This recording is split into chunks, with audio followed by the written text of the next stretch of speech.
last 8 years I was doing psychological warfare, the classified stuff that I cannot tell you, but this, you know what is that? It's like propaganda. And in the end, I was teaching at a polytechnic, teaching in New Zealand, teaching in the private schools here, and finally I ended up in JCU.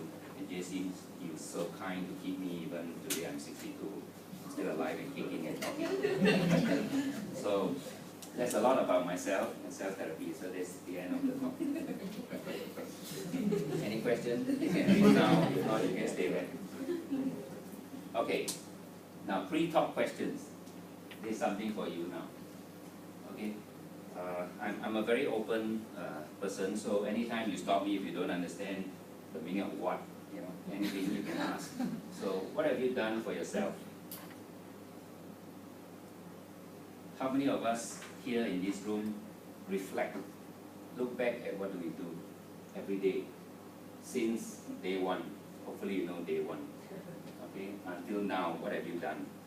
A lot of the senior people here would have done a lot, but a lot of us will go through life without really checking, asking. We just live life. But you do some thinking now. To save time, I'll let you do the thinking while I'm talking. What roles do you play in life? Do you have more than one role? Some people say they don't have. That's their problem. That's why I want to bring in clinical psychology with social psychology and all the other aspects to share with you tonight what happens to people if they don't look after themselves. That's where the self-therapy comes in. So I'm not going to do self-therapy with you. I'm talking about the self so much so that at the end of it, you do therapy for yourself. Right? How much of you are real or imagined? Do you have an actual self? Do you really know yourself?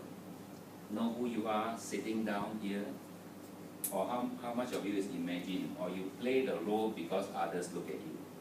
It's like now, if I play the role of a speaker because of you, I'm not myself. That's what I felt about myself. So I want to tell you about myself. And when we do that, we're very natural. That's why TED Talks are so familiar. Right? I'm not saying I'm a TED Talk speaker. I don't qualify that. I'm a dead talk. How much are you influenced by others and the world? Do you live because of yourself, because of others, because of the world? In Singapore, a lot of us live because of the government and the society. So much so that many Singaporeans are non-thinkers, non-intellectuals. I'm not saying bad, but it's the truth. Because if they were to do thinking, then they understand what is a democracy, what is not democracy. Otherwise, Singapore will not be seen as a dictatorship. Authoritarian is captured on news. It's okay. I'm in JC. So think about this. Okay, some of these you'll find the answers when I go through the talk. How long would you like to live? Or how long would you live? If you read nutritional anthropology, all of us are supposed to live up to 120. Supposed to. If we eat correctly, not buffet food. So how much did you got short today? At least 2 hours of your life. Not too bad, comparing 120 years.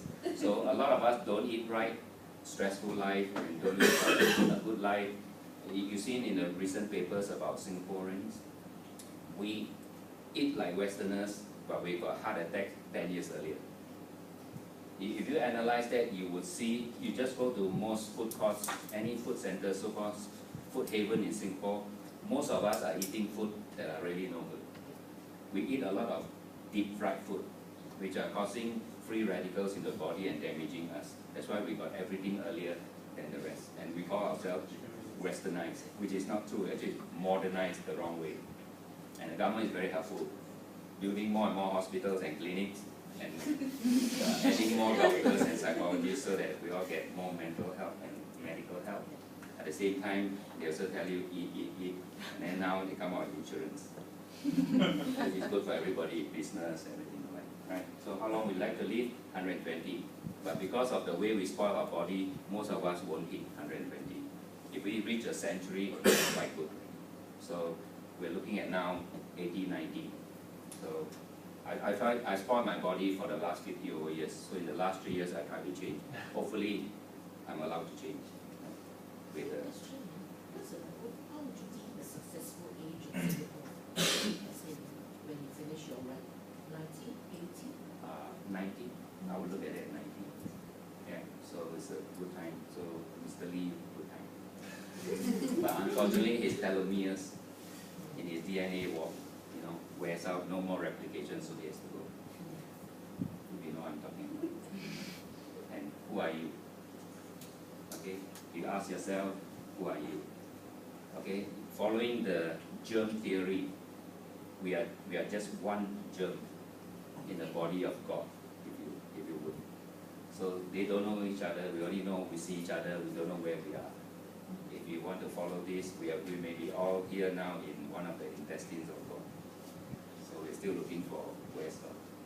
So we try the universe. And never mind about all this. I may be too philosophical. Sometimes I drift away, wondering about the world. You have to look at me to bring me back. Okay, these pre-talk questions I've asked and I've answered. But you would have some thoughts in your mind, comparing what I've said and what you have in mind. Okay, if you think it's BS, not Bachelor of Science. If you think it's BS, you raise your hand and challenge. I'm open to any criticism or feedback, whatever. So think about all this. Now, tonight I'm going to cover very quickly IDTMPST. Because you can read it, so why should I read? Okay? So let me start with, now I'll give the slides to you after this, so you don't have to copy anything, take any photograph, unless you want to take my photo. It's called other fee, not self. So we look at the introduction. The experience of self is fundamental to who we are. Okay, Einstein says information is... Yes, please. Yeah, I know. You just type the... You're welcome. Experience of self is fundamental. Learning, okay, information, a lot is just information. But the real information, real learning is experience. So you have to do. You have to do something about it, even thinking about it before we know ourselves. So if you have not been thinking of yourself, you really don't know who you are. Okay, even you may have lived for the last 50 years or more or less. Generally, people are motivated to maintain and enhance a positive self-view. We always like to look at ourselves. That's why when HDB, Housing Board, introduced mirrors into the lift, a lot of people check themselves. The only time you don't want to check the mirror is when you are injured. Like the case of when I was in the army, we had a truck going back along Tampines Road, and then opposite came a lorry, and the lorry was carrying I-beams, the I-shape metal beams, then it hit the truck. Okay, it grazed the side of the truck where the soldiers were sitting. We all sit 2 rows, and it hit the first and second guy. The first guy hit with his helmet on, but his head or face was swollen. He went to the hospital. They don't want to show him the mirror. That's the time you don't want to see yourself. But then he wants to check because he was touching himself. He's like, you don't have a face, you're just touching a football. Finally, he found a mirror. He saw himself. Wow, he's all swollen. And then the doctors couldn't do anything. I know this is a sad story, but I have to help you, digest your food. So he saw himself, and the doctor said they're not going to operate because everything is damaged. If they open up the skull, likely everything will just drop out. So in the end, no help. They just wait for don't know what miracle to happen, and in 2 hours he died. But before that, he went crazy, running around because he's not himself anymore. Right? But generally, we want a positive self-view. We cut away all the negative stuff. We talk the good things about ourselves, unless we are clinically not right. If you look at the clinical population, okay, and the people who are not normal, we call them abnormal in a way, or with psychopathology, those people are not seeing the self. They always see themselves in the negative, and they maintain that themselves in the negative, not only in their thoughts, also images. That's why when we do therapy, we have to do images. And sometimes just recalling an image or the word of the image is enough to evoke something in the person. That we have to change. Okay, we have to help them change. But some people are very bad at images. They use words to represent images. So that's why we use words. That's why therapy is talk therapy. Okay? But changes in content of the self-view are common. We change. And a lot of people don't know that they are changing. They say, my personality never changed. And personality in psychology books tell you we will be roughly the same person for the next 30 years or so. But I can tell you, based on my experience working with people, we change every 10 years, like it or not. If you don't change, your genes will change. Your body will change, some things will change. That's why every year, every 10 years, we have to renew our vows with our partner. I don't like the Chinese term calling the wife 老婆. 老婆 in translation means old woman. How can you get married at 18 years old, your wife is an old woman? Since when 18 is old? When I went to America, I talked to the Americans, I said, you know, I saw that old person. They say, how old is that person? I said, 55. 55 old? Goodness. How can you call someone old? 55 years young. They told me we only use the word old if the person is over 80. Otherwise, don't call them old. And then we call our Chinese 老婆. This is not right. But then they call the men the other way. 先生. Born earlier. What kind of term is that? One is born earlier, the other one is old woman. Something is wrong there. So our self-views are wrong. That's why I have to change some of the Chinese terms. Not that I'm non-Chinese. Okay, so we keep changing. Every 10 years we have to renew. Okay, we go for a honeymoon again to make sure we check again. Because you think everything is okay, it's not. At least the genes, the mind, something has changed in the body. Because my belief, my understanding is that whatever we do, we change our genes within the generation.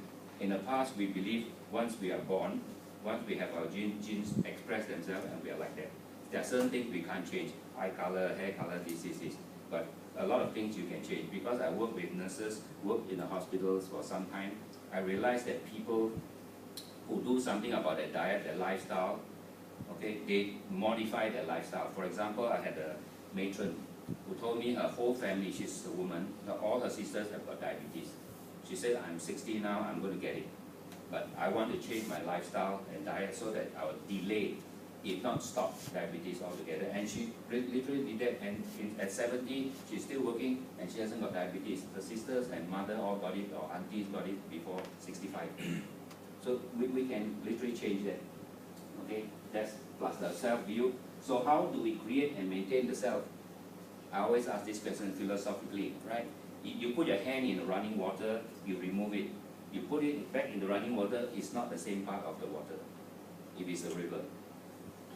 Okay, if our blood is replaced every 120 days, our skin every 6 months, our hair every month, and everything, all the cells and skin, whatever, every now and then, we are not ourselves tomorrow.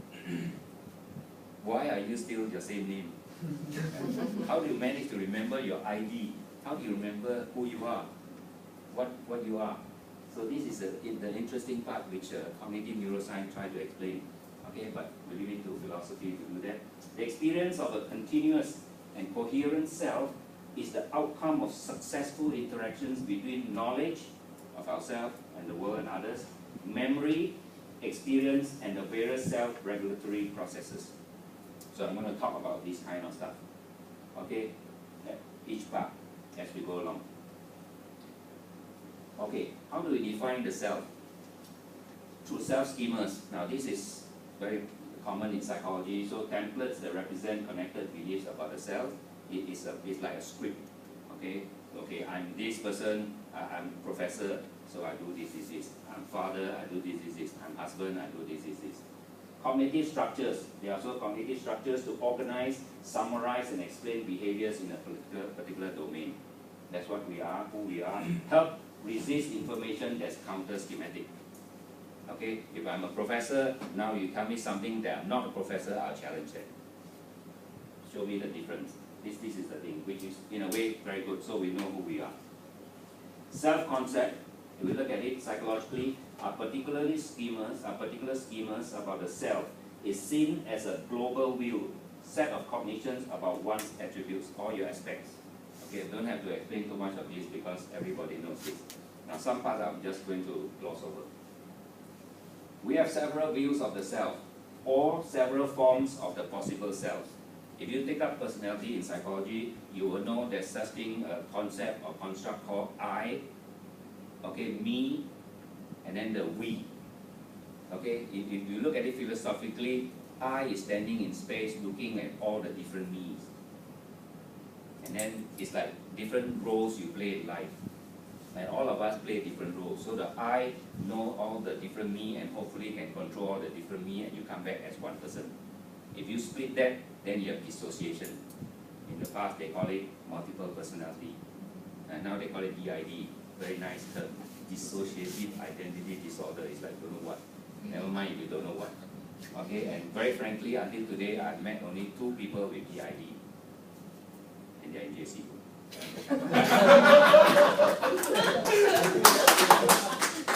And still in JCU.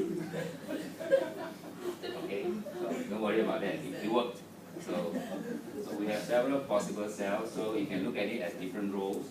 Hence, the self-view is the working self-concept. This is something interesting. We know our self-concept. Now there's a working self-concept. It's like when we first learned memory, now they talk about working memory. Short-term memory, now working memory is like, this is the part which is a collection of our self-representations, all our self-schemas that are active at any one time that regulates interpersonal and intrapersonal behavior. So this is your self-concept interacting with everybody else. So the real you, they may not know, which is possible, right? A lot of us don't show the real you, the real us. And the thing about us is, even our very good partner, okay, our wife, husband, spouse, whatever you want to call them, we may not really know the person until something happened, right? So according to Higgins, I like this. There's actual self, ideal self, and odd self, which we use in therapy. The actual self is your self-concept, including your working self-concept, self-schema. Your ideal self, hopefully we have it, is the beliefs about one's aspiration. You want to be somebody. That's what we hope most people will do. Then you work towards that. The odd self are beliefs about duties and responsibility. I ought to do this, ought to do that. And in therapy, whenever we work with people, those with problems, they always mix this up. They always regret not having done this. They don't even know the actual self. Yes. Yes, sorry. I have a question here because I'm meeting a lot of coaches and everything like in my network, and they talk about this concept of to reach the ideal self or odd self, you have to do NLP. Is it a valid kind of a thing to neuro-linguistically training yourself? I'm not very good in neuro-linguistic. Anybody? I think any practitioner who's good can be good. Okay, so it really works in that way. Theoretical background. So I've known some very good NLP practitioners. Known some wandering ones also. Anybody wants to add in? So in a way it really works, like you program your mind, like you visualize yourself and you step into that future and then you start coding yourself to reaching there. Okay, we put into application. Somebody can be aspiring to be someone else and then never met it, right? And then always find that he cannot achieve. I just use he as an example. And then it became a problem. So now we have to look at that future he and ask him for his expectation. Sometimes they raise the expectation so high that you can't reach. It's like I ask when I ask a group of childcare children, what do you want to be when you grow up? Astronaut. I know it's astronaut, but then in Singapore to be a pilot is already quite difficult. To be an astronaut, I don't know when. It's like if you're in America, it's a possible thing, right? So sometimes I say, no, can you just bring a little down, don't fly so far, fly lower, reach the pilot stage, or maybe you start driving, four wheels, then you look at no wheels. So these are things, right? Give you an example. And lots of people have got this problem. They always regret, I ought to do this, I ought to do that, that's the problem. So then we have what we call self-discrepancies. If the actual minus the ideal, discrepancy signify absence of positive outcomes. Then we have dejection. Example, then will lead to depression. Right? You have ideal, you have the actual, but you don't have the ideal. So you have this problem. If the actual minus the odd discrepancies, it signifies presence of negative outcomes. we'll be agitated, it will lead to having anxiety. That's us. So this is the thing, just some example of self-discrepancy whenever we don't reconcile these three selves. Okay? Okay, let's move on. Self-concept clarity, that's this term. The extent to which different aspects of self are dependent on one another are clearly defined, internally consistent, and temporarily stable. If we can look at the different aspects of ourselves and we are able to merge, separate them at the same time, temporary, at least for the time being, we have self-concept clarity. What studies have found is that if we have low self-concept clarity, it comes with low self-esteem, high neuroticism, high depression, negative affectivity, low private and public self-consciousness, high levels of anxiety, overprotective parental bonding. This is always happening in Singapore. Yeah. See, everybody agrees, thank you. Poor decision-making strategies. A lot of Singaporeans don't make decisions. The government makes decisions. That's why when I was in the childcare, the family dumped the kids there. At the end of the day, they asked for homework. I said, my goodness, your child has been with us 7 a.m. to 7 p.m., working, slogging, playing, sleeping, eating, and you still want homework. So I asked the question, why? You know what's the obvious answer? Because I don't know what to do with my child at home. And I said, why do you have a child? What's the philosophy behind having a child if you cannot manage that short few hours before he sleeps or sleeps, right? So that's the thing. So we have all this. So in the end, problem. And then the parents told me, my job is to spoil my kids. That's parents' job. Overprotective, I do everything to spoil them. In school, you teach them. In the army, they discipline them. I said, yes, up to boys. Girls, no discipline. Right? So we have a problem. That's why I don't want to be Prime Minister of Singapore. I already started with a headache year one. Okay, so we look at self-organization. Now I ask you which is better, compartmentalized self-organization or integrated self-organization. Accordingly, compartmentalized self-organization means we have positive and negative self-aspects, good and bad part about us. Roles about self are organized in separate knowledge structures. Example, I'm a boring public speaker, I'm a loving partner. It can be like that, right? Or you are integrated, contains a mixture of positive and negative self-beliefs. Example, I'm warm, supportive, lazy. Across different roles, which is better?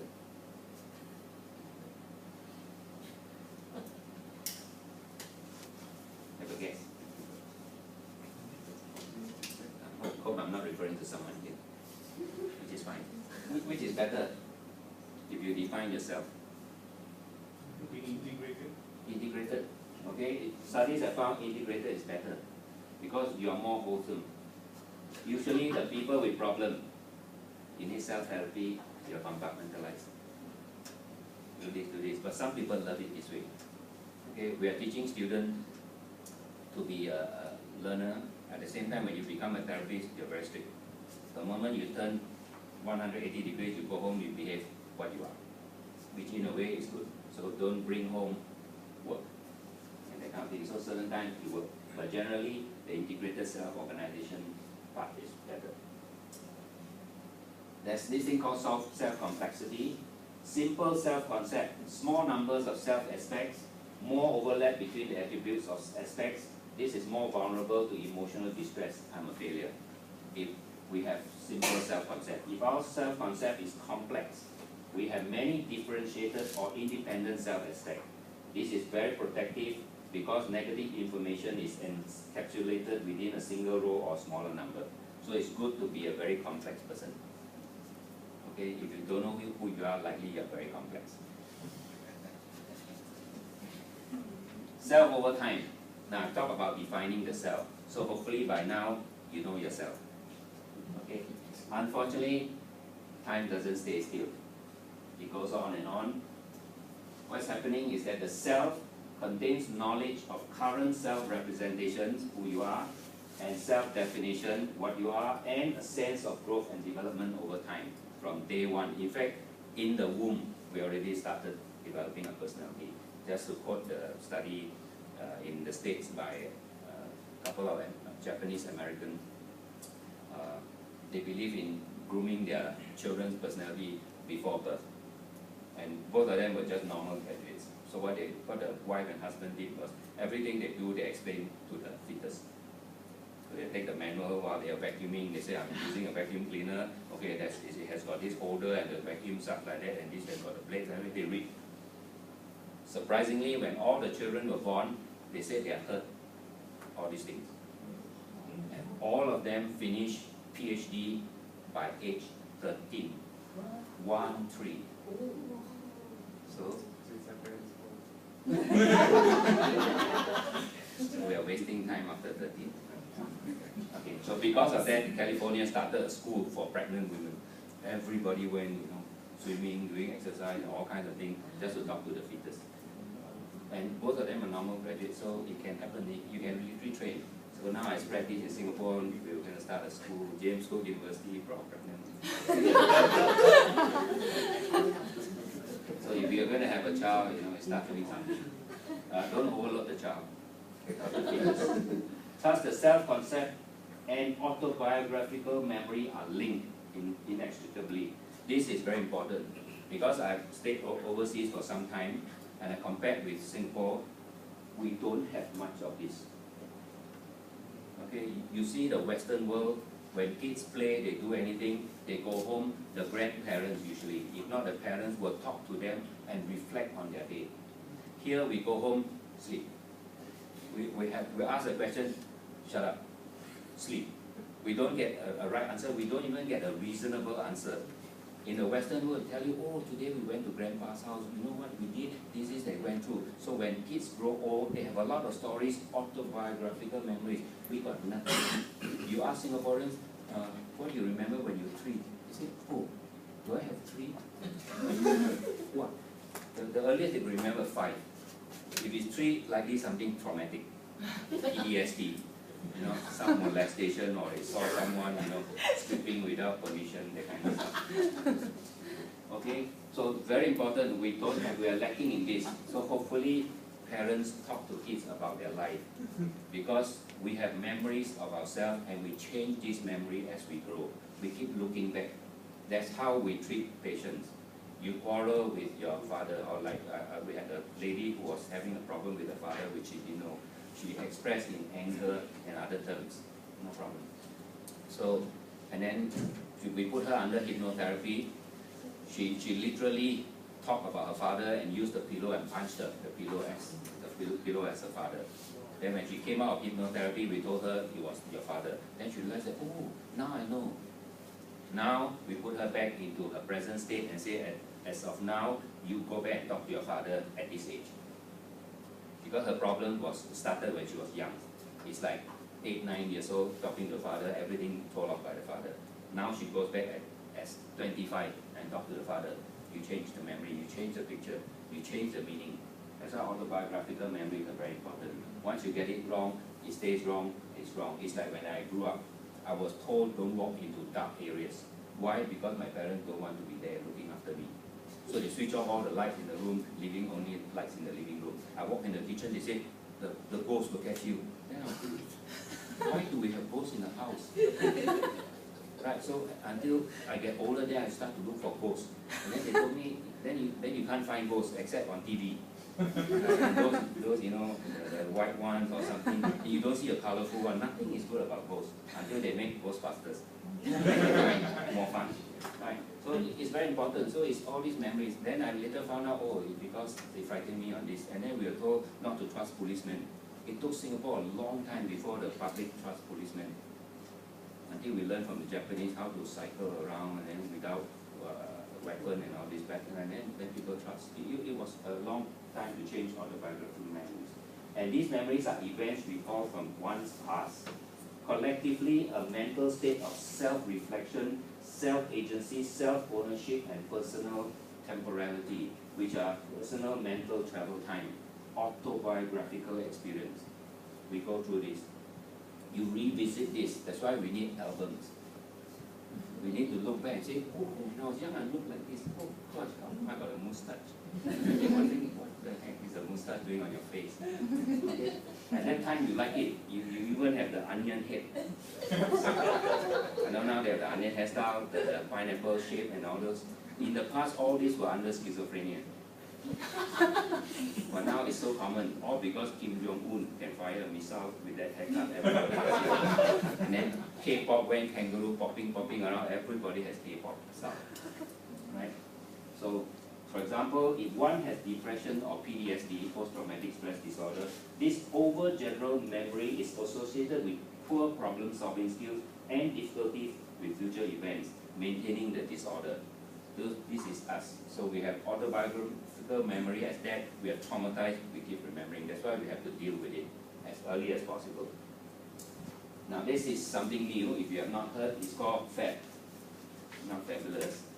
It's fading affect bias, which says that we have affect for negative autobiographical events fades faster than affect for positive autobiographical events. That means we like good things. Bad things, very quickly, we lose it, hopefully. FAB is larger for atypical events, something none of your concern, you always like the nice part about it. FAB is smaller for events important to self or perceived caused by self. Something important to you, the FAB becomes smaller, it stays longer in us, in our memory. Alright? Example, FAB increases when people engage in more social interactions. That's why it's important you have more friends. And studies have found that we should have 6 best friends until death, because best friend die. We cannot have one. So there's no such thing as my best friend. So it's my best friend, 6 times. And you play safe until you are very old, 90 or 120, you still have 5. So then comes the theory of temporal comparison. People compare themselves at different points in time using temporal self-appraisals, we call that tool, maintaining one's identity to the core of the self. We keep comparing, right? People generally distant past negative events and positive. The bad thing, don't talk about it. Okay, but we know in psychopathology, we keep remembering bad things because the amygdala and the temporal lobes are very active. And then we register those. That's why we have to learn to kick them out. People are not kick the amygdala out, but kick the bad memories out. People generally recall past consistent with the present self. We like to be like that, unless you don't like your past, right? That is recalling past, predicting future to make the self look favorable. We always like to do that to ourselves. And we derogate the past self if that self attribute is important to current self. And we enhance distant self if the self attribute is unimportant, right? Example, unemployed individuals focus on periods they were employed. That's the problem. They don't look at what do I do to get another job. They keep looking back, if I were like that, it's like that. That's why in Singapore, after we retire, so-called retire, 55, 62, 67, we don't know how to move on because we keep looking back. It's very difficult for someone who is older to try to get a job that's paid less. What's wrong with doing that? When I was overseas in the Western world, everybody retires whenever they like, especially civil servants, they stop at 55. My neighbor said, oh, I'm 55, so I think I should stop. So he just stopped. Then I said, what are you going to do? He said, oh, I'm going to rest for 5 years. At 60, I'm going to open a shop. In Singapore, don't talk like that. They sit at a void deck and void themselves. And void. Everything is blank. That's why government now don't call it void deck. They call it Citizens Corner. They changed the name. So it looks very nice, right? Citizens Corner, that means there's somewhere for you. And now they come up with Skills Future, and then the $500 thing and everything. Now a lot of old folks I walk around, I see them, they're reading. For once, they're reading or playing on their iPad. Not bad. $500 for an iPad. The self over time, there's this terror management. Oh, sorry. Just a question. So how do you get rid of the past negative events? One way is forget.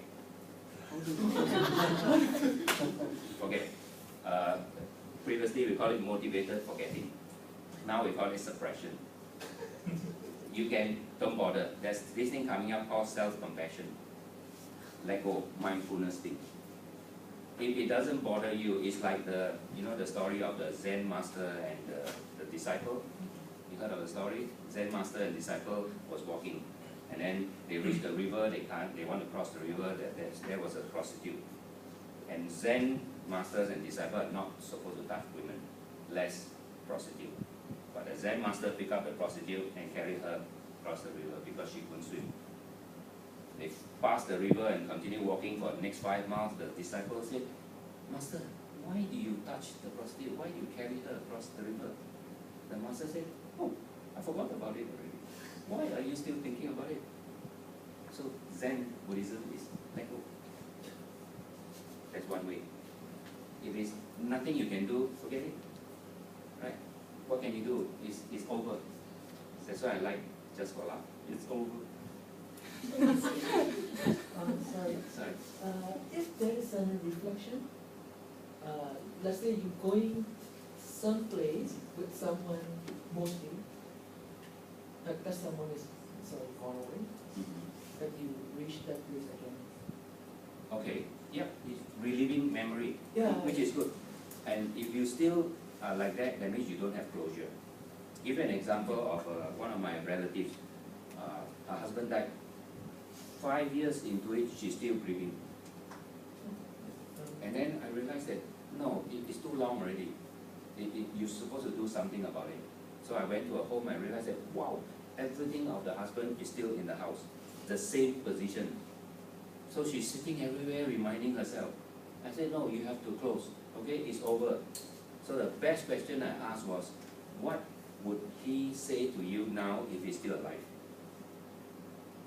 I said, what would he say to you now if he's sitting next to you? Oh, get on with your life. I said, you just answered it. So get on with your life. So she said, how? I said, you take all his things, put into one corner of a certain room, and you put it there. It's the place of worship. It's like the altar we have. You put everything there. The rest of the stuff, if you don't need them, give them away. Okay, if you want to use, you use them with other people. So it becomes like part of your now life. And then it changed her. Then 2 weeks later, I met her. She said, now I'm okay. I'm free. I said, yeah. He's always with you, but you're free now. In fact, if you remarry, there's nothing wrong. We'll talk about that. That's section 2. You okay with it so far? So now we call it terror management. Nothing to do with ISIS. Okay. So-called terror, but it's an existential theory which says the importance of having meanings in life. This is existential. Okay, why do we live? The question I asked earlier. Believing that self is of worth, is worthy. That's why we always tell suicidal people, you're worthy. You don't just die like that. There are many people who are disabled and want to live, and then you are okay, you want to die.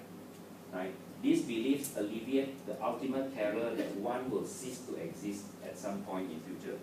We all live to die. Some people disagree. Some people live to eat. Okay, but in the end, you die. Okay, you live to eat, die. Still die. That's why the Chinese have got 生老病死. Okay, we have birth, we age, we sick, and we die. So eventually we die. So we have to come to this point. That's why my wife and myself, we have made our will for 20 years ago. And every time we go travel, we write a letter to ourselves and talk about what's happening so that the government doesn't take away what's left. Try that. The postman is a bit busy, but now you can email. Hopefully email are recognized of legal sources. Meanings come through culture, cultural beliefs. That's why I advocate in my negotiation parenting, we cannot do without culture. A lot of people are losing their culture. And we have to hold that. You know who are the people that hold their culture very well? The Muslims. That's why a lot of people are jealous of the Muslims. Selamat Hari Raya. Feelings of self-worth, self-esteem, okay? Especially from living to standards imposed by culture. That's what we do. The standards of our culture. You can have mixed culture. Singapore calls itself Western culture. It's not true. We take on a lot of Western behavior, eating, drinking, disease, but we don't behave like the Western culture. We don't have a unity. You dare not strip and show your backside to someone when you don't like it. You won't do that, because the police will against you. Therefore, the threat to beliefs or self-esteem can lead to the use of various defenses. If you know about psychodynamic defenses, we harm those that threaten us, we reward or cling to those that support us. That's existential, that's normally what we do, right? Near-death experiences can be life-affirming. I have 7 near-death. 2 motorcycle accidents, I broke my left leg and right leg, that's why I'm shorter by 1 inch today, 2.544 cm. Otherwise, I'm a bit taller. Plus aging, now my discs are collapsing, so I'm now 5 feet 5. With the shoes on, 5.55. So I had 2 motorcycle accidents, 1 electrocution, 1 in quicksand, 1 over the ravine in the States, 1 nearly hit by a truck. Okay, and then 1 illness. So I got 7 done. So if a cat has 9 lives, and so do I, 2 more to be. So 1 with JCU. But if you try this, it's very nice. That's why I met one student who was very philosophical, and he talked about that I don't understand the meaning of life because I haven't seen God. So he tried to talk to me about God. I said, I was chased by my schoolmates when I was in SGI, St. Joseph Institution. Every day I stayed in the school. It's a Catholic school. I prayed with the school, I prayed with the priest, I prayed with the brothers, everything. And he said, I still don't understand God. I said, because the brother, the priest told me, wait for the revelation. One day a voice or something will tell you. And I wait and wait and waited. I'm still waiting. Right? So near death, but then I got near death experience to feel what is it like. Near death experience will be another talk. Maintaining self-representations, we use self-evaluation, self-regulation are fundamental processes that allow people to reflect on and monitor who they are, what they wish to become, and or avoid becoming. So we evaluate and regulate, right? This self-evaluation aims to interpret, appraise, and filter information about the self. That's what we do, evaluation. So the 4 motives: self-enhancement, we want to be good, we don't want the bad things. Self-verification, we want to show who we are. Self-assess, we want to justify who we are. And self-improvement, we do something good for ourselves. Generally, we solicit positive, consistent, accurate, and improving information from others about ourselves. This one, don't have to explain, right? Self-regulation of behaviors to pursue favorable outcomes or avoid unfavorable outcomes. We have self-affirmation, about increasing the positivity of the self, especially after threat to self-integrity. You see a lot of self, in the end you get lost, but you know enough of yourself now. Reduces cognitive dissonance, reduces rumination about a frustrated goal. Then we have this self-compassion I talked about earlier, accepting the self for one's faults and misgivings as part of human experience. People do wrong, part of life. People are good, part of life.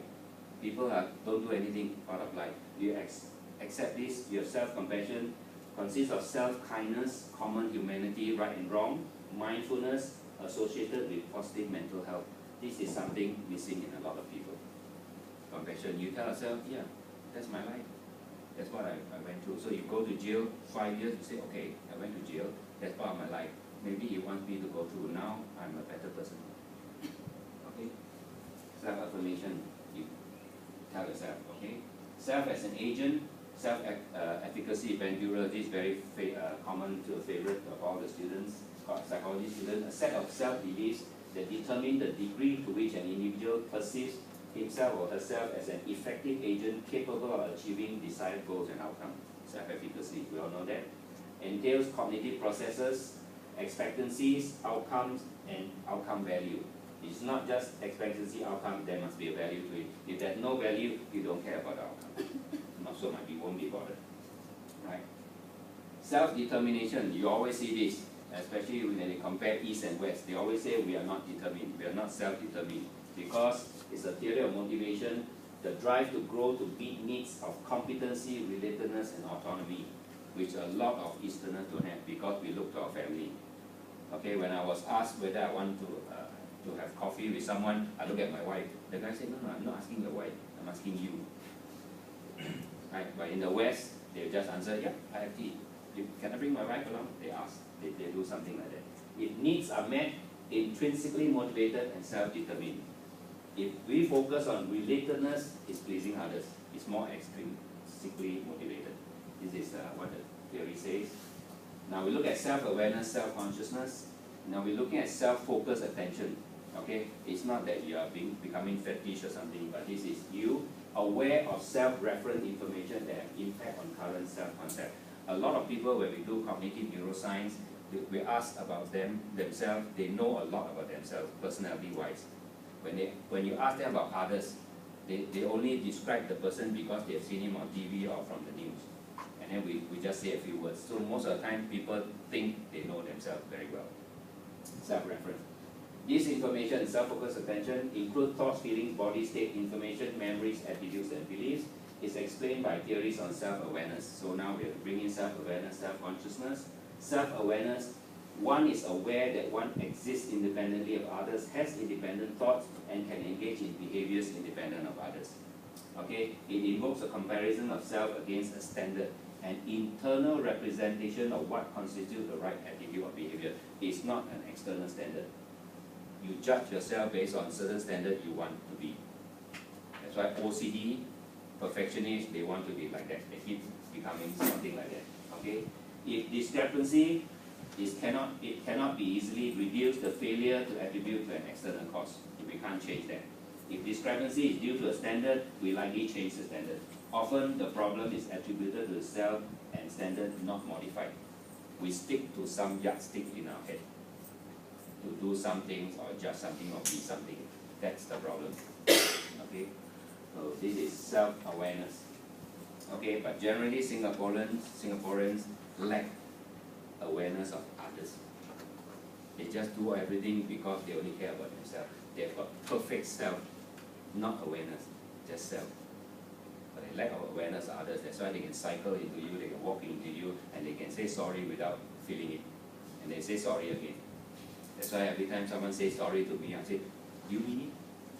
The person, I say sorry, I say, yeah, do you mean it? Because you say sorry and then you say sorry to the next person. Obviously, you don't know why you say sorry.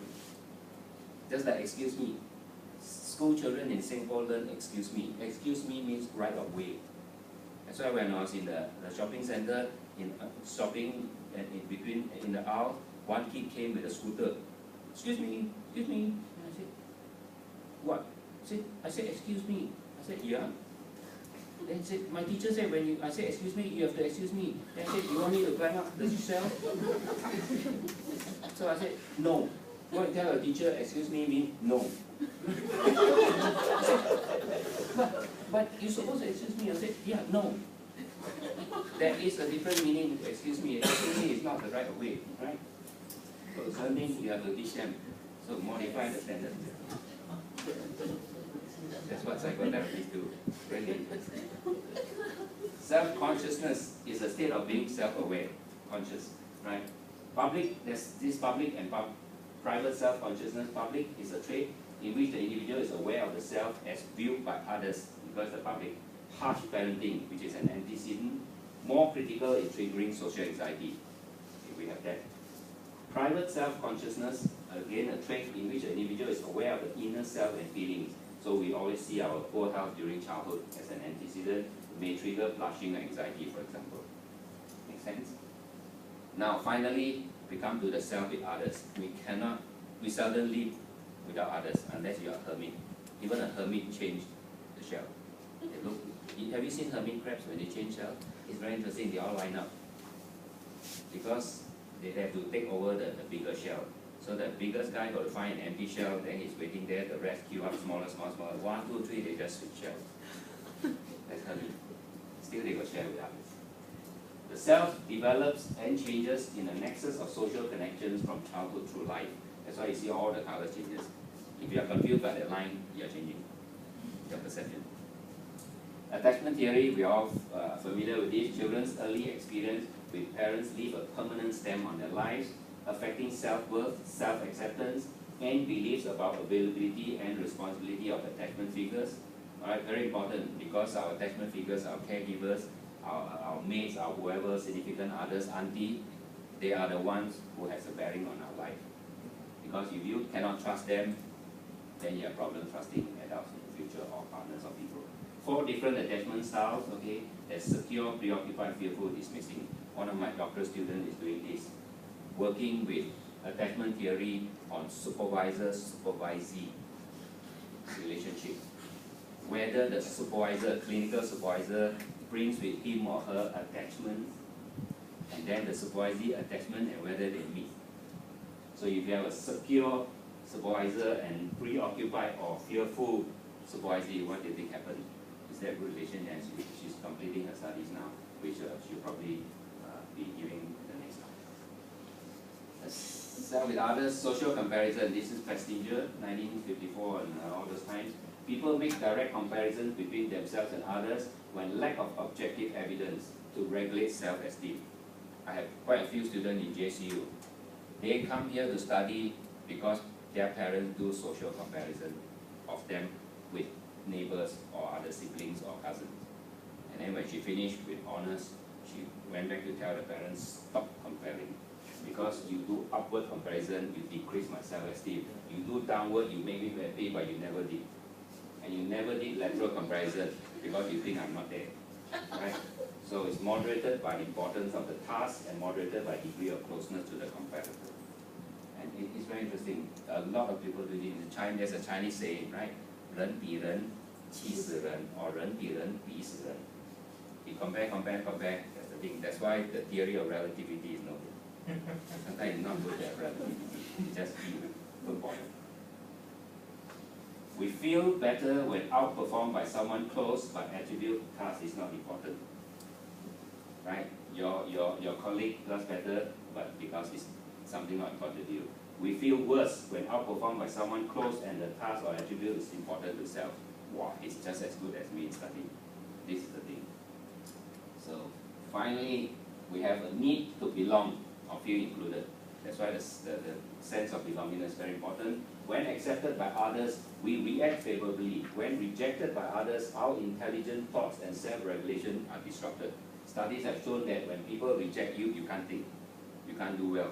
That's why when I teach students to do in a debate, to go for a debate, I teach them to insult the opponents. Because if you say, you keep talking about the content, right? Whether policemen should wear uniform. You keep talking about policemen uniform, the opponent will just attack you. Now you talk about your opposition first. My not so worthy opposition. Straight away they feel insulted, emotionally insulted, they can't think. Then you win the debate because they're thinking, why am I not worthy? That's just for the debate. After the debate, you shake hands. So we become attentive and decode social cues accurately. And I can tell you, the Western world people behave better this way. A lot of Singaporeans, you talk to them, they don't listen to you. You ask a question, you get a different answer because they are ready for answers, especially our trained management staff or service staff. The only people in Singapore that I find respectful of the other people are McDonald's staff. Strictly. Because I walk into McDonald's, I said, they don't assume that I'm going in to buy some food from McDonald's. They say, what can I do for you, sir? Or how are you, sir? Whatever. And I sometimes ask them for directions, ask them for a toilet, ask them for anything other than McDonald's, and they're very happy to do it. You go to any other shop, they prepare for you to buy something, you don't browse, you don't look, you don't touch, they show you the face. Right? That's our service. That's why we need to overhaul our service department starting with the ministries. So now, that's why I say, tell you, very difficult for me to become Prime Minister. I've got a lot to give. Self-esteem is a sociometer to monitor need, belonging, if met. This is something, so we have to check. We do that all the time with ourselves. Okay, so finally, last slide.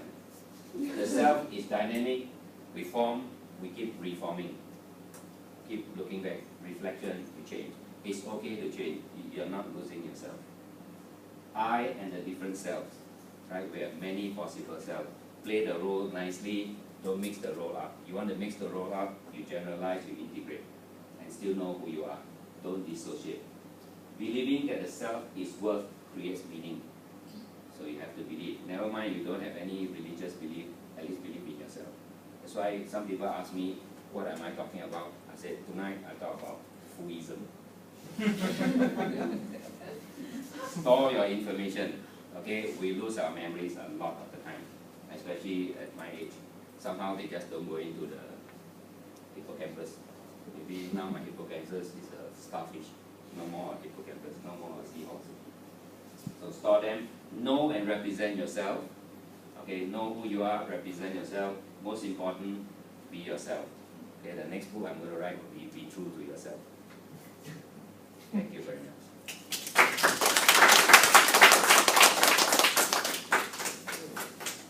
Any questions? Feel free to discuss. It's open until 8:30. Unless Hidayah wants to go back early.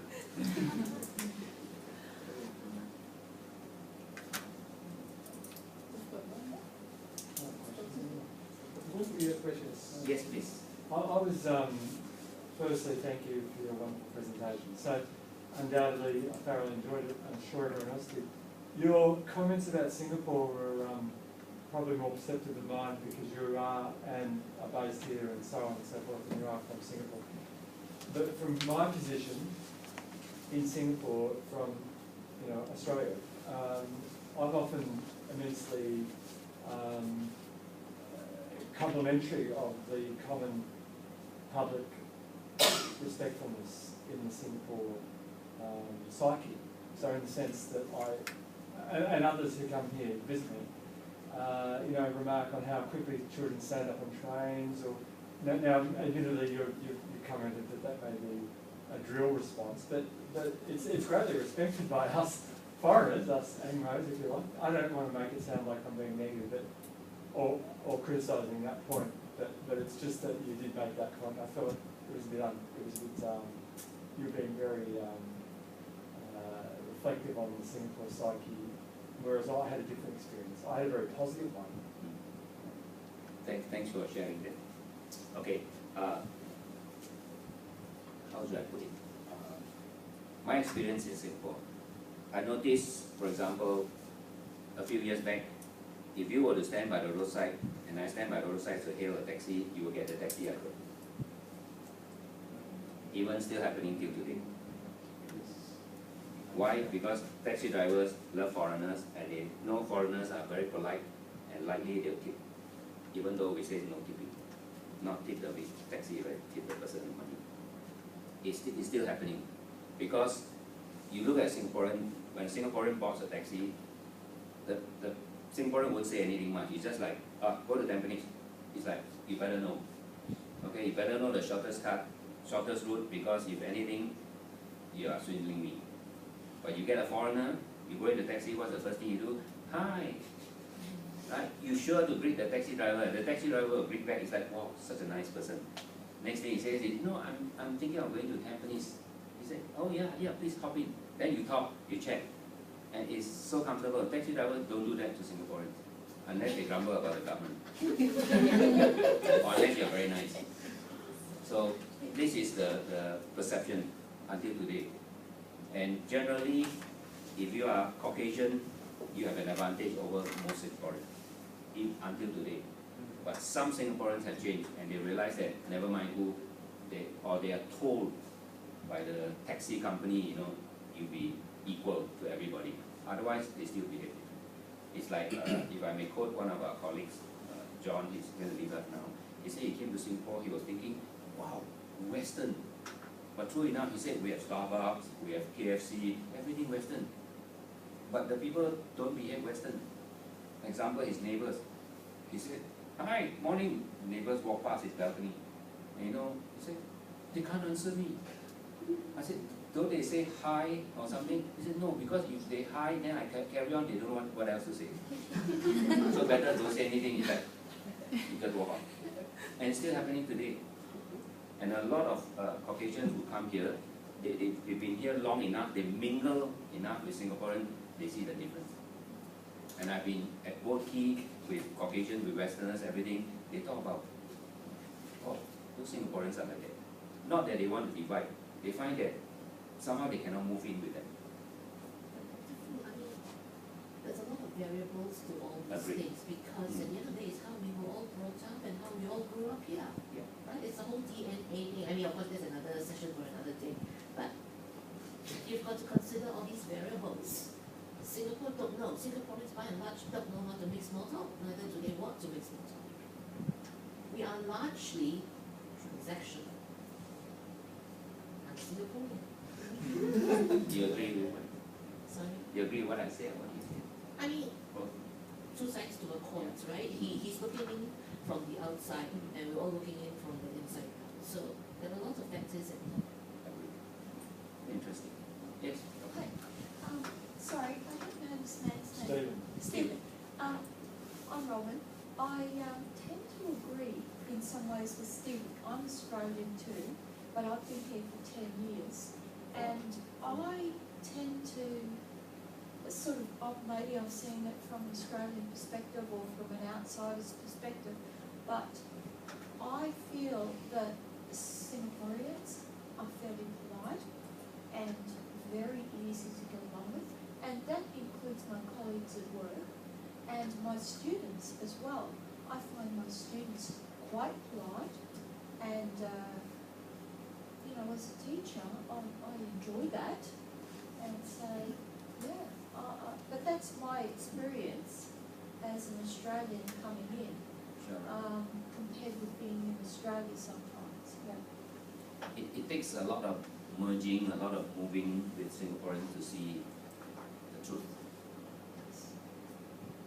There's a lot going on under the table, under the carpet. If only I could transform you to Malay-looking, Chinese-looking, or Indian-looking, then you probably will see more of Singapore. Not that I'm biased. I try to be non-biased. In fact, after I came back from overseas studies, a lot of people told me that I look like Taiwanese. So I said, okay, I'm Taiwanese. I said, why Taiwanese? Because you speak a bit like American English, but you don't have the Singlish. You don't say la, la. I said, I don't know how to use the word la. Until today, I cannot understand it. It's like when I teach parenting, I want to know why Singapore parents still use gibberish, or what do you call that, motherese with their kids. Because the kids can't talk, the babies can't talk, so you look at the baby, they tap on the mouth and they say, angge, angge. So I say, how do you spell angge, angge?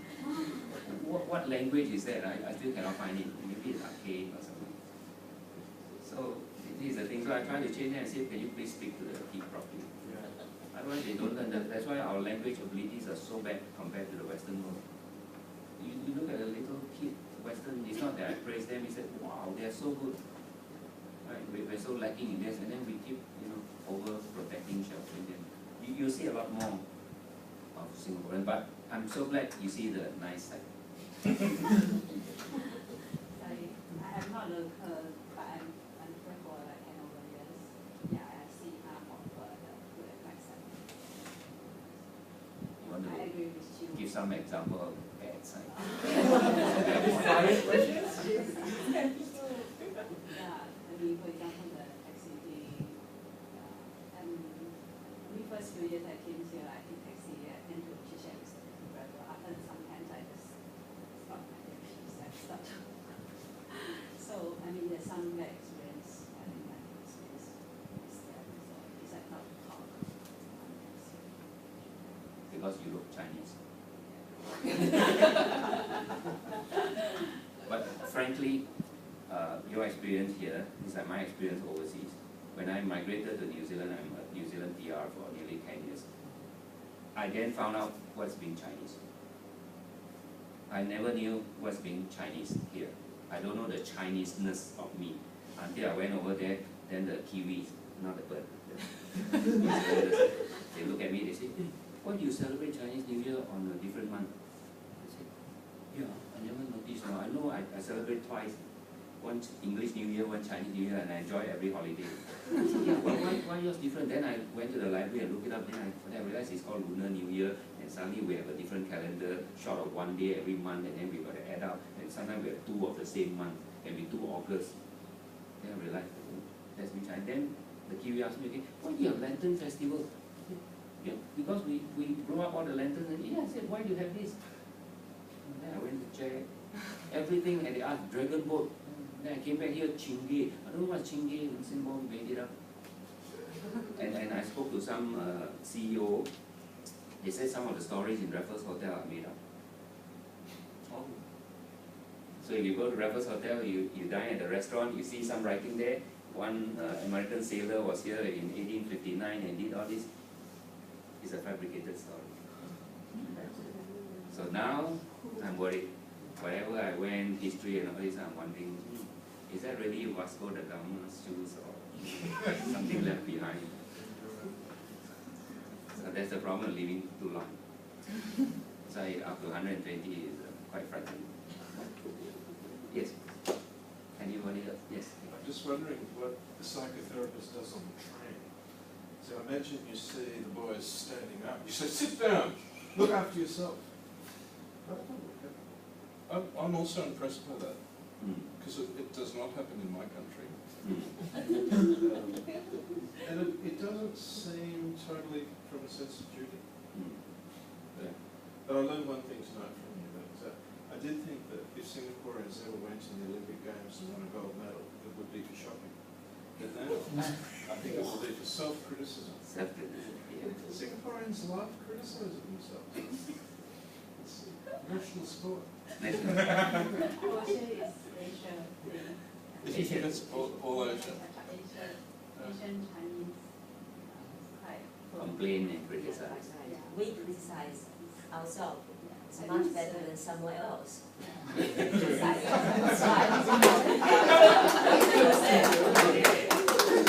I scold me.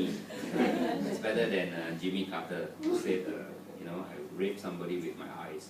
And the journalist said, you should be jailed. I said, yeah, how do you jail someone who raped someone with eyes? Your eyes. It's called lust. Thanks for sharing that. Yeah, so, yeah. How do you unlock self-awareness among, say, a group of people? Say if I'm a manager leading a team, and there are 10 people of different personality. So how do you make each one of them self-aware, or bring out that strength out so that they perform better? Very good question. We need a workshop on this. But just for discussion's sake, you can ask. You can ask. Okay, if you don't want to belittle or embarrass the person in a group, you can talk one-on-one. Okay, you can always start with yourself and say that, I have this philosophy, my policies are this. Somehow your philosophy and policies are this. Do you notice that we're different? It's like I dealt with one parent and son they lived together for 25 years. The mother claimed she knows everything about the son. I said, really? She said, perfect. You can ask me anything, ask him anything, we have the same answer. Like those marriage shows. So then I asked her to write down what he likes to eat for breakfast, lunch, dinner, and asked him to write down what he would like for breakfast, lunch, dinner. So I put the two lists side by side. Everything is different. Then she said, no, he didn't tell you the truth. I said, no, he didn't tell you the truth. But he said everything I cook, divine. I'm sure he got to please you, but you look at your parenting style. Even I don't know how to leave you. Right? So one way is to talk. Another way is you express your policy, your philosophy of running the department firsthand. That's what we do when we're in the army. We take over a department and get everybody in and say, okay, good morning folks, I'm a new head of department. Okay, this is the way I work. This is, you don't start the first day, you run in 2 weeks first, get a hang of what's going on and don't change things immediately. Nobody likes immediate change, right? You change, okay, but people take time to change. So after 2 weeks you tell them, this is how things are running, this is my way of running. Okay, and I would like to change some of this, you ask permission. If they agree with the change, then you change, everybody is committed. If it comes from their mouth, from their heart, from their mind, you get it. If you tell them, you don't get it. That's why I learned in the army, respect is earned, is gained, is not demanded. Otherwise you can't be a leader. And I'm still not a leader. actually quite true. I mean, just to add into the point, when I was in one of my previous company, American Express, the HR policies are quite good. And I think one thing I liked about them, the appraisal is very different. The appraisal is, they just give you a blank case. And you're supposed to write what you did and how you expect yourself to change and deliver. They don't have questions like, like most of the companies have. So it makes you think, it makes you analyze what you do. And in the end, right, there are two types of appraisal. One is a quantitative, based on what you deliver in terms of result. The other one is qualitative, where you write your feedback. And if you need help in certain way, then you discuss with your bosses and then they work together to do that. So I mean, personally, to my experience, I think I really benefited from that because no one was judging me. They were just asking my feedback of how I performed and what would I like to improve. That's a good point. So what's important is that whenever we have any discussion, we work on the content, the behavior, and whatever. We don't hit the person. Just now my example on the debate one is because I want to change their mood, so I hit the person. Otherwise, it's just hitting the content. Nobody is harmed. It's like you see a kid in Singapore learning how to cycle. When the kid falls down, the parents rush over and the kid cries because he wants attention. He gets it and they enhance that pain. You see a Western boy when he cycles, he fell. Okay, even if there's blood, he will stand there. Then he waits because the parents won't be around. He's allowed to cycle. Our parents and grandparents cycle with the kid running along with them. Like those Secret Service with the president's car. So, and then when the Western boy fell, I was watching him with my wife. And then she looked around, it's like, it's painful, bleeding, but I can't complain. So in the end, he looked at the bicycle, stupid bicycle, stupid bicycle. Then we all agree with him, yeah, stupid bicycle. He kicked the bicycle twice, he picked up, he went on cycling. And recently I went to one of the public libraries in Singapore. I gave a talk on parenting. Just so happened the kids were allowed in the room. It's not easy to talk with kids running around, but the parents were so understanding, including me. Then one of the kids fell. Immediately I told the parents and everybody, all the significant others, I said, don't do anything because he's not injured, he just slipped. Then he was lying there waiting. Of course the grandma couldn't take it. The grandma went over, immediately he cried. I said, okay, now stop him from crying by scolding the floor. That the floor make you sleep. Not because you sleep, the floor make you, so you slap the floor and say, stupid floor. Then he slapped the wall, stupid floor, he got up, he ran around. He looked at me and said, yeah, that's the way to do it. Because if he's not injured, don't bother. Then he got to learn to fall, to understand what's called balance, and what's called fall, what's pain. So a lot of things we need to change in Singapore, but it's not changing fast enough. Economically, we are very fast, very far ahead. Socially, culturally, desert. We don't know what we are. You try to write Singapore, what's the Singaporean? You only get kiasuism. Don't know why, don't know what, don't know this, don't know that. Because that's why when I go overseas, I don't want to be with Singaporean group. I go with a foreign group, anybody, even people who are poor, whatever, is better than Singaporeans, because Singaporeans will outdo you. You say 6 a.m. breakfast, 5 a.m. they're queuing up. Then by the time you reach 6 a.m. they say, oh, sorry, the restaurant's closed because we ran out of food. They're Singaporean. It's like that. And everything they prepare beforehand and they don't give you a chance to sit with them or whatever. And they don't welcome you if it's a table for 6 and the 5 of them, you want to join in, they look at you like, huh, you want to come? You want to come in? Whereas you go to the Western world, they all say, hey, sit down, it's a free seat. Before you say anything, before you even look at them, they welcome you. I go back to New Zealand every year. Every time I reach the custom, I walk past the custom, they stand, and the guy, whoever, can be a Maori guy, can be whoever, look at me and say, welcome home. I live here for 40 over years, I don't get one word. They look at me like, no ISIS record, finish your NS, don't look this, okay, clear, then go. Not even a sweet.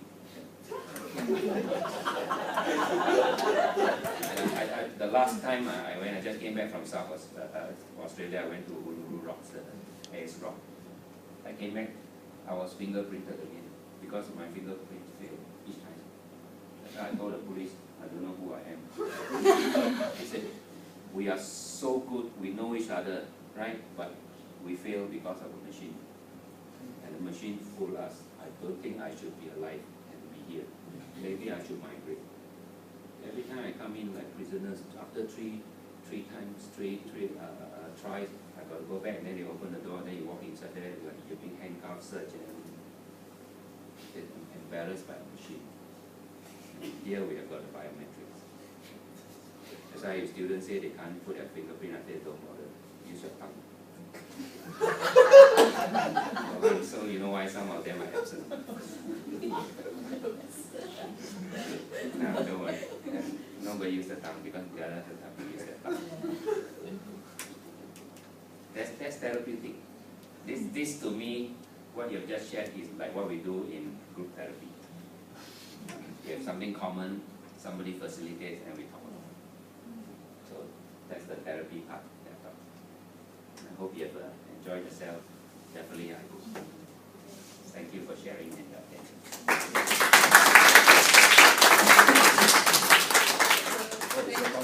Yes, it is recorded. Again, maybe another round of applause.